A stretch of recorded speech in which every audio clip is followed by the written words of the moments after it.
हो कि अरे बुरा लग जाएगा, तो दुनिया में कोई भी मूवी किसी भी तरह की हिस्ट्री के थ्रू आउट द वर्ल्ड नहीं बननी चाहिए। आप नेटिव अमेरिकन्स भी छोड़ दीजिए, इंडिजिनस ट्राइब्स जो दुनिया की इतनी सारी हैं, न्यूजीलैंड से लेके तुम्हारे हवाई तक, मत बनाओ ना किसी पे। किसी को अपनी हिस्ट्री पे मूवी नहीं बनानी चाहिए, क्योंकि कहीं ना कहीं भैया आधे से ज़्यादा हिस्ट्री तो वाइट किसी ना किसी तरह के लोगों से हुआ है ऑप्रेस्ड। तुम कोई कंट्री उठा लो, अक्ल की क्या पैदल वैदल हो क्या? अपनी हिस्ट्री एक्सप्लोर ही ना करें इंसान, क्योंकि हमें वाइट मैन को हम ऑफेंड ना कर दें। Anyway, I am pretty sure आपको खबर पहुंच चुकी है। ठीक है, आज हम ढंग से बात करने वाले हैं इसके बारे में। इसको बिल्कुल ब्रेक डाउन करेंगे step by step, concept bye concept. जितने कॉन्सेप्ट हो सकते हैं उतना अंदर घुस जाएंगे इसके, आप सोचिए मत, हम हैं। ठीक है, वीडियो के एंड तक बंदे रहिएगा, कोशिश करिएगा बंदे रहने की। बहुत सारे पर्सपेक्टिव्स फेंकेंगे आप पे, तो अच्छी बात है भाई। ये सारे पर्सपेक्टिव आप जिंदगी में आगे चल के किसी और चीज़ों पे लगा सकते हो। रिजेक्टिंग सरदार उधम फिल्म क्योंकि ब्रिटिश बुरा मान जाएंगे।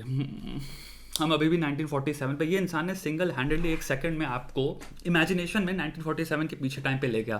सो I actually kind of thank this person, क्योंकि कौन बैठ के खाना खाने के बाद ये सोचने वाला था कि अंग्रेज, सोच नहीं रहा था कोई। आई एम प्रीटी श्योर अंग्रेज तो सो रहे हैं, वो पता भी नहीं भारत में किसी ने बम फोड़ दिया है क्या क्या, हम बुरा मान गए क्या क्या क्या किया, किसने क्या किया, कुछ नहीं पता किसी को। ये इंसान अपने में ही अपनी जोन में जी रहा है। अरे अंग्रेज बुरा मान जाएंगे, अरे सरकार, अंग्रेज सरकार को हम बुरा नहीं कर सकते। अरे भाई 2021 चल रहा है, ठीक है, हो गया, आज़ाद हैं हम, चिल मारो भाई। तो ये स्टेटमेंट फैसिनेटिंग है अपने में, लेकिन हम इसको ऑब्जेक्टिवली ब्रेक डाउन भी करते हैं क्योंकि इंपॉर्टेंट है भाई। मूवी स्प्रेड्स हेट्रेड, दूसरा ऑफेंड हो जाएंगे वो लोग, इतनी हेट्रेड है तो हम नहीं भेजेंगे। पहला क्वेश्चन सिंपल से आता है, does this movie actually spread hate? Movie के अंदर खुद ही अगर आप देख रहे हो, पुलिस वाले के सामने बैठा होता है, ही clearly says I don't hate British, I don't even hate you, you are a white person.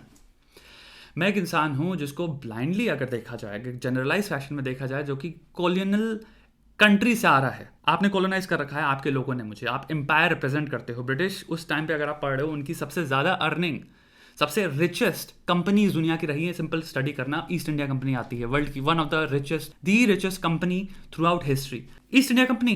Even though systematically they are profiting, earning, benefiting, growing, evolving, enriching themselves from the spoils of our country. Even then he's saying that. सोचो, that movie is spreading hatred, जिसमें वो clearly बोला अरे मेरे को imperialism से problem है, I am fighting against British imperialism. अच्छा, इंपीरियलिज्म को क्यों ऑफेंड कर रहे हो? वापस आ गए हम 1940 में, वापस आ गए। सेकंड पॉइंट पे आते हैं, हेट वाला पॉइंट हो गया। Such and the balls to show the truth. This movie does one beautiful wonderful thing, that is why I made a fucking review, जो कि आपको चेक करना चाहिए अबाउट दिस मूवी। इज इन्होंने सच को कोशिश किया जितना ऑब्जेक्टिवली हम कर पाएँ, एज अपोज टू बहुत सारी बॉलीवुड मूवीज़ की रेंडिशंस जो कि शेमफुली अपीज करने में इंडियंस को ज़्यादा फोकस करती है, रादर देन सच दिखाने के, ऑब्जेक्टिव रहने के और फिल्म मेकिंग किसी चीज़ को क्रिएट करने के। आप एज अ राइटर चार जानबूझ के इंडियन ऑडियंस को अपीज करने के लिए एक ब्लैक एंड वाइट रेसिस्ट गोरे लोग को नहीं ले आते हो, जो कि कहते हैं हे तुम लोग तो कम हो, तुम लोग तो बहुत ही ऐसे हो, और फिर वो हीरो जो हमारे को कलेक्टिवली रिप्रेजेंट कर रहा है वो कुछ ऐसा ऑसम चीज़ करेगा, एक ट्रिक, मेथड, प्ले, गेम, कुछ भी, कि जिसके एंड में ही विन, एंड देन हम सब उस इन्फीरियोरिटी को जो रीअफर्म कर रहा था ये मूवी पहले हमको कर रही, जानबूझ के फील करवा रही है हम कम हैं, उसी को फिर वो अपीजमेंट में टर्न करके कहेंगे देखो हमारा हीरो जीत गया। फिर हम उसकी क्लिप काट के डालेंगे और सारे लोग रिएक्ट करेंगे, और अंग्रेज उसको रिएक्ट करके कहेंगे एक और 1 मिलियन व्यूज आने वाले इस वीडियो में। अपीजमेंट इन्फीरियोरिटी, अपीजमेंट इन्फीरियोरिटी, सोचना एक बार, हम बहुत डेंजरस सर्कल में फंसे हैं इस देश के, कि गलती से भी आप अपने देश के बारे में, अपनी हिस्ट्री के बारे में, अपनी आइडेंटिटी के बारे में, अपने इंडियन होने के बारे में प्राउड फील ना कर लो, क्योंकि फिर आप इस अपीजमेंट इन्फीरियोरिटी के सर्कल से निकल गए ना। मैंने अपनी लाइफ में 1% भी कभी भी नजर तक नहीं डाली इस कंटेंट पे, या फिर जिस भी मूवी में ऐसी चीज़ होती है मैं देखता ही नहीं हूँ। I don't feel inferior, so I don't need to feel better.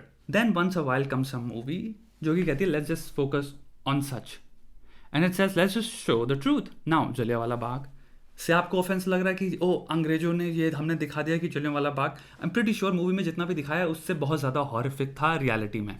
क्या सच दिखाना ऑफेंसिव है अब? और क्या आर्ट का पर्पस सच दिखाना नहीं रहा? दो ही तो ऑप्शन छोड़ रहे हो। एक हो गया आप जो मूवियाँ कभी अवार्ड नहीं जीतने वाली, वो सिर्फ उल्लू का पट्टा बनाने वाली मूवियाँ हैं ऑडियंस को, या तो वो बनाओ हिस्ट्री के नाम पे, वो सीरियस मूवियाँ हैं नहीं। और जब सीरियस मूवी बनाओ तो वो भैया ब्रिटिश को ऑफेंस कर देंगी। This is an Indian fucking person thinking like this. अब इन भाई साहब को अगर कमेंट में बैठा तो कहेंगे इंग्लोरियस बास्टर्ड्स तो हेट्रेड फैला रही है जर्मन्स के खिलाफ, 12 years स्लेव तो कॉकेशियंस जो स्टेट में जो लोग हैं उनके खिलाफ नफरत फैला रही है। अबे पागल हो गए हो क्या, क्या बोल रहे हो? दुनिया में फिर तो ना कोई नाजीज पे मूवी बननी चाहिए, किसी भी हिस्टोरिकल एपिसोड में मूवी बननी नहीं चाहिए, कोई ना कोई तो ऑफेंड हो जाएगा जिसके बारे में बन रही है। सच कहाँ से दिखा लोगे? अब ये आया कहाँ से ख्याल? अब मैं बताता हूँ। ये ख्याल आ रहा है इसका जो पेड़ है ना वो सेम है उस इंसान से जो कि इन्फीरियर फील करता है इंडियन होने में, उस इंसान से जो आपको बेच रहा है नेशनलिज्म कि आप सुपेरियोरिटी कॉम्प्लेक्स फील कर लें, और ये तीसरा इंसान जिसको लग रहा है कि नहीं मैं तो बहुत ही इंटेलेक्चुअल, बहुत ही ऑसम, बहुत ही वेल रेड एंड याडा हूँ, बट कहीं ना कहीं इनहेरेंटली हम अभी भी उसी माइंडसेट में जी रहे हैं। पेड़ सेम है, रूट्स अलग अलग तरह के प्रोडक्ट्स का जन्म देती है। There is a great percentage of Indians जो कि शायद ओपनली कॉन्शियसली नहीं बोलेंगे बट सबकॉन्शियसली अनकॉन्शियसली पूरी तरह से इनसिक्योर या इन्फीरियर फील करते हैं। वो अपनी सिंपल रियलिटी के बारे में इन्फीरियर फील करते हैं, इंडियन होने में उनको इन्फीरियरिटी होती है, और वो इस चक्कर में इसलिए इतना ईजिली शिकार बनते हैं अपीजमेंट और इन्फीरियरिटी गेम का। जितना आप इन्फीरियरिटी फील करेंगे उतना ज़्यादा आपको अपीजमेंट अच्छा लगेगा। तो आपको जितना अपीजमेंट अच्छा लग रहा है उतना ज़्यादा आप और ग्रेविटेट कर रहे हो इन्फीरियर फील करने में। मेरा पर्सनल ओपिनियन ये, भैया इस मूवी को ऑस्कर में भेजना चाहिए था। मे बी पेबल्स जो दूसरी मूवी भेजी गई it's a better movie may be, but we need to set a precedent, we need to set a very stark खतरनाक एग्जाम्पल, ठीक है, बुलवॉर्क खड़ा करना है हमें ऑफ मूवीज जो कि इस सेम कैपेसिटी में, सेम लेवल की, सेम एग्जाम्पल की बनना स्टार्ट हुआ हमारे देश में regarding all aspects of history, culture and जो भी आप सोच सकते हो। आओ let's look at a piece of history and let's look at humans as they are. Humans as they are, it's very important. Humans are very very complex. इस movie को भेज के I don't know ये Oscar जीतती कि नहीं जीतती, हो सकता है जीत जाती। How the fuck do you know anything? But आपने नहीं भेजा, आपने ना भेज के एक सिंपल सा एग्जाम्पल ये सेट किया है, the message you give out is कि नहीं बनाओ ऐसी movies. Don't fucking make historically accurate serious cinema जिसमें लॉयल्टी है toward the subject material, maturity है toward the subject material which is required in this country more than any fucking type of cinema in this country. It's required. या ना, अगर आप इस stupid premise excuse के basis पे उसको suspend कर सकते हो या reject कर देते हो कि अरे बुरा लग जाएगा, तो दुनिया में कोई भी मूवी किसी भी तरह की हिस्ट्री के थ्रू आउट द वर्ल्ड नहीं बननी चाहिए। आप नेटिव अमेरिकन्स भी छोड़ दीजिए, इंडिजिनस ट्राइब्स जो दुनिया की इतनी सारी हैं, न्यूजीलैंड से लेके तुम्हारे हवाई तक, मत बनाओ ना किसी पे। किसी को अपनी हिस्ट्री में मूवी नहीं बनानी चाहिए, क्योंकि कहीं ना कहीं भैया आधे ज़्यादा हिस्ट्री तो वाइट किसी ना किसी तरह के लोगों से हुआ है ऑप्रेस्ड। तुम कोई कंट्री उठा लो, अक्ल के का पैदल वैदल हो क्या? अपनी हिस्ट्री एक्सप्लोर ही ना करें इंसान, क्योंकि हमें वाइट मैन को ऑफेंड ना कर दें। किस लेवल की इनसिक्योरिटी से आ रहे हो मेरे भाई? ये जो पेड़ है ना इनसिक्योरिटी का, जिसके बारे में अभी थोड़ी देर पहले बात करी थी, याद रखना इसी के प्रोडक्ट्स हैं इस दुनिया में डीपली एम्बेडेड, जो कि आप पता नहीं किन किन पोजीशन से बैठ गए हैं। और प्रॉब्लम क्या है, जब तक हम अपने आप को मेंटली फ्री नहीं करेंगे, मेंटली लिबरेट नहीं करेंगे, आइडियोलॉजिकली लिबरेट नहीं करेंगे, तब तक हम फंसे रहेंगे सुपीरियरिटी कॉम्प्लेक्स बेचने वाले सिनेमा में या फिर अमेरिकनाइजेशन बेचने वाले सिनेमा में। एक रीज़न है भाई, इंडिया इतना पूरी तरह से अमेरिकन बनना चाहता है। मुझे आज तक समझ नहीं आता, क्योंकि कोरिया को मैं देखता हूँ वो नहीं कर रहे काम, मैं जापान को देखता हूँ वो नहीं कर रहे काम, और मैं चाइना को देखता हूँ, चलो वो तो उनकी मैं कह नहीं सकता, उनके पास इंडिपेंडेंस नहीं है कि जज कर पाए। बट एक होता है फ्यूजन, एंड फ्यूजन टाइम का प्रोडक्ट होता है। हर वक्त बदलते वक्त दुनिया को उस वक्त के साथ बदलना है, उसे हम कहते हैं फ्यूजन, उसे कहते हैं हम एक टाइमली प्रोग्रेशन। वो एक अलग चीज़ होगी कि हम जीन्स पहने, चलो ठीक है भाई वो वक्त है, कंफर्ट क्लोथ्स होते हैं, ये होता है वो होता है। उसका मतलब ये नहीं है कि आप अपने कल्चर से उसको फ्यूज नहीं करते हो। कोरियन अपने इतनी बुरी तरह से अपने कल्चर से, साउथ कोरियंस वाकिफ हैं।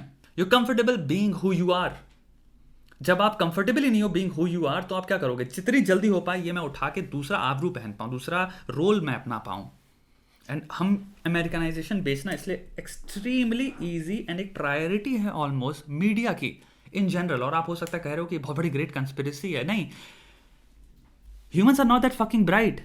It's just you get a whole bunch of insecure people और उनको आप पावर दे देते हो फिल्म बनाने की। अनकॉन्शियसली जब उनका प्रेरोगेटिव या प्रायोरिटी अमेरिकन बनना है तो वो वही बनाएंगे ना।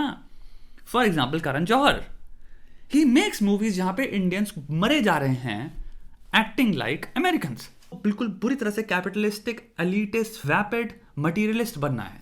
जब हमारी फिलोसफीज सोचना, हमारी Indian philosophy core Hinduistic philosophy ideologically opposite है उसकी। हम मटेरियलिस्ट कल्चर है ही नहीं, लेकिन आज हम देखो कितने लेवल पे एक मटेरियलिस्ट कल्चर हो चुके हैं। हमारी मोटिवेशन तक की अगर आप देख रहे हो, the grand message is actually direct copy of American motivational capitalistic models. Message bye message, design by design, look bye look, जितने नए मोटिवेशनल या सेल्फ हेल्प वाले जितने भी लोग आ रहे हैं, मैं कह रहा हूँ इंस्टाग्राम पे भी नोटिस करना, they are copying exactly the renditions of American capitalist self help. Philosophy की बात ही नहीं कर रहे, वो जिद्दी की बात ही नहीं कर रहे, materialism materialism materialism. I am not saying पैसा कमाना गलत होता है, बट एक चीज समझना, कंट्री का एक आइडियोलॉजिकल ऑरा होता है। हर एक कंट्री का एक आइडियोलॉजिकल ऑरा है जो उस कंट्री के लोगों पे वर्क करता है, क्योंकि सबसे ज्यादा कंफर्टेबल वो उस ऑरा में है, वो बड़े हुए हैं उस ऑरा में। अगर आप उस ऑरा को एम्पावर करते हो तो इंसान अपने बारे में बेटर फील करेगा और ऑटोमेटिकली मोर कॉन्फिडेंट फील करेगा। ह्यूमन ब्रेन ऐसे ही वर्क करता है।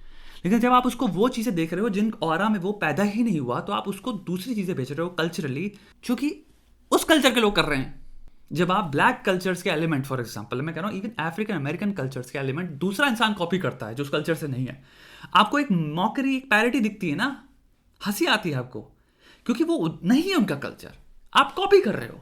एंड ये धागे तोड़ना बहुत इंपॉर्टेंट है, ये एम्पावरमेंट बहुत इंपॉर्टेंट है। And it has nothing to do with, मैं कोई राइट विंग बात नहीं कर रहा हूँ, मैं कॉन्फिडेंस की बात कर रहा हूँ। चीज़ें अपनी हिस्ट्री को ऑन ना करना, अपनी हिस्ट्री को ना जानना, अपने कल्चर से दूर भागना, अमेरिकन बनना, अमेरिकनाइज होना, जिसका कोई हाथ पैर ही नहीं है, या तो कोई स्ट्रक्चर हो, आइडियोलॉजिकली भी कोई स्ट्रक्चर हो। हमें बनना क्या चाहते हैं? अमेरिकन कल्चर कुल मिला के उसकी रूट क्या है, उसकी एसेंस क्या है, अगर आप जानना चाहो, इट्स क्रिश्चियन। जॉर्डन पीटरसन भी जो भी बातें कर रहा है कि भैया अमेरिकन वैल्यूज फॉलो, वो खुद बैठ के ही बातें करता रहता है कि हम अपनी क्रिश्चियन वैल्यूज से और दूर जा रहे हैं, हम पता नहीं क्या प्रोग्रेसिविज्म में घुसे जा रहे हैं और पता नहीं क्या बनते जा रहे हैं, जिसकी वजह से फैमिली वैल्यूज सिस्टम कोलैप्स हो चुका है, ये कोलैप्स हो रहा है, वो कोलैप्स हो रहा है। He also is talking about the problems जो कि उनके कल्चर में एग्जिस्ट कर रही हैं, जो कल्चर के बीच में हो रही हैं। जब उन्हें क्लियर नहीं है कि वो कहाँ जा रहे हैं, और हम खुद देखो मरे जा रहे हैं बनने में NYLA कल्चर को। मेरे कहने का मतलब इतना सारा ये है कि हमारी सबकी रूट जो कनेक्टेड है ना, वो इस इन्फीरियोरिटी से आ रही है। और ये भाई साहब जिन्होंने बात बोली, ये भी इसी रूट, इसी पेड़ की एक रूट के एक प्रोडक्ट हैं। इस पेड़ को रिकग्नाइज करो।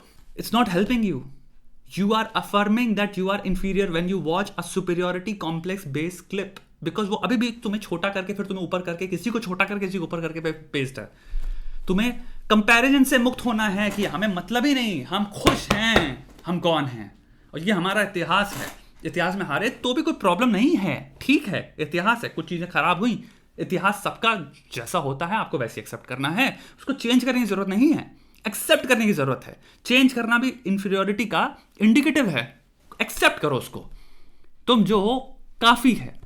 और कल हाथ में हमारे, हम जो मन चाहे बना सकते हैं, अपना पूरा फ्रीडम है, पूरी पावर है आपके पास कल को बदलने की। रोका किसी ने? रोक रहा है कोई? नहीं, करो ना। लेकिन कल में मरे रहेंगे, कल को हम आगे नहीं बढ़ने देंगे, कल को हम स्क्रूटिनाइज कर लेंगे, कल जज कर लेगा लोगों को, कल ऑफेंस कर रहा है लोगों को। क्या बेवकूफ वाली बातें कर रहे हो यार। प्रोलिफरेट करने दो, through cinema, through art, through music, fusion में भी प्रोलिफरेट करने दो, लाने दो उसको। क्लियरली वो नए जो लोग आ रहे हैं, मैं बता रहा हूँ, टाइम का प्रोग्रेशन बहुत इंपॉर्टेंट है। आप उनको चेस्टाइज नहीं कर सकते कि आपको पुरानी चीज पसंद नहीं आ रही, लेकिन आप वो सेम रेसिपी में थोड़े से चेंजेस करके उसको मॉडर्नाइज करके आप दे सकते हो, जिससे कि वो इंसान के अंदर एक और अप्रिसिएशन आएगी कि वाह ये क्लासिकल रेसिपी थी, मुझे पता ही नहीं था क्लासिकल डिशेज इतनी टेस्टी होती हैं। मैं ऑरा की बात कर रहा हूँ, एसेंस की बात कर रहा हूँ। ऑरा और एसेंस को हमें कैप्चर करना है। फ्यूजन यही होता है। अपने कल्चर को मत भूलो, अपने कल्चर को लेकिन इवॉल्व करो, उसको अलाइव रखो, उसको खाना खिलाओ, वो स्ट्रांग बनेगा। कोरिया इतनी बुरी तरह से क्यों फाड़ के बैठा है इस वक्त K-pop और K-ड्रामा में? एवरी मदर फकिंग पर्सन जिससे मिलो, they have either watch some form of K-drama या फिर they are watching because of Squid Game. K-pop में उसने ऑलरेडी BTS ने फाड़ के हाथ में रख दी है। BTS और जितने भी उनके दूसरे ग्रुप हैं, देश के कैपिटल का इंक्रीज होता है, सॉफ्ट पावर से लेके हार्ड पावर दोनों में फर्क आता है बहुत तगड़ी तरह से। हम पता नहीं किन चक्करों में फंसे हैं, अपनी खुद की सुपर पावर, अपने खुद के सिनेमा, अपने खुद के एपिसोड्स, अपनी खुद की हिस्ट्री, कुछ भी चीज़ को हम करेंगे नहीं, प्रोलिफरेट ही नहीं होने देंगे कल्चरली या फिर आर्टिस्टिकली। बंद कर दो, ये कोई बात है? अशेम्ड ही होते रहो भाई।